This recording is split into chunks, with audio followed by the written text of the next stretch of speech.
So today I'm going to show you how to pay your Capital One Quicksilver card correctly. So we're going to go ahead and load up our Capital One app right over here on our left hand side. And when we load up, you can see the very first option here is going to be our Quicksilver. Yours might be in a different position in case you do not have it at the forefront. So you can just scroll down and find your Quicksilver card. So we're going to go ahead and tap on here. And in this section here, you can see we actually have a couple different things. One, we do have auto pay on. And if we actually click on the settings, so first and foremost, I want to show you a couple different things here. We do have different ways to do auto pay at the very top. You can see ours is currently set to statement balance. We'll talk a little bit more about that in a sec. You can see here auto pay date is monthly on the 20th, which is actually our due date, where it gets paid to, which is the card, and then where it gets paid from, which is our bank account. So we can go ahead and cancel this if we needed to and reset it up, but pretty much you can go ahead and do auto pay if you'd like. But if you just want to go ahead and just do a regular payment today, what we're going to do is click on make a payment. So here on the make a payment, you're going to see the first option is actually going to already have it as the Quicksilver card.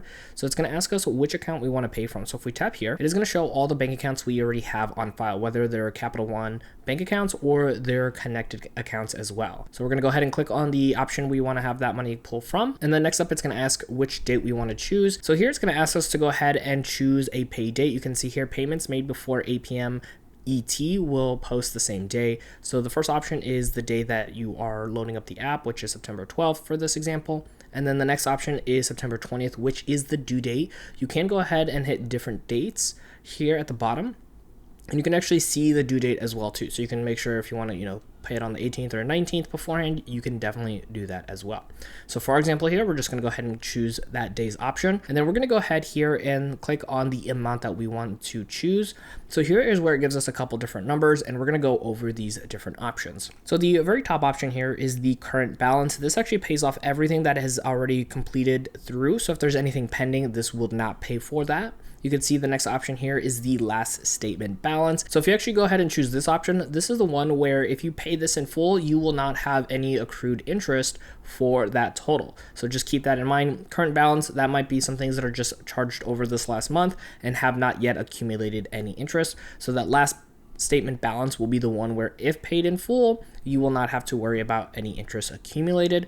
You can also see there's the last posted payment. So maybe you're doing the same amount every month, or you could do the minimum payment. You can see here, ours is $26, or you can go ahead and click on other amount. If you want to do maybe something in between, maybe something a little different, maybe you could do $1,300. You can go ahead and go that route as well. So for example, we're just going to go ahead and pay our full balance here. And you can see here, we're just going to go ahead and slide. And then you can see right over here, since it's after 8 p.m. ET, tomorrow is the earliest you can schedule your payment. So it's actually just by 4 minutes. So we're going to go ahead and choose the next date. That's great that we actually get to see that happen in real time. So you can see here, we switched that to September 13th. So we're going to go ahead and slide right over here. And right now our payment is going through. It is scheduled for the next day. So that account will be recredited for that $2,966.65.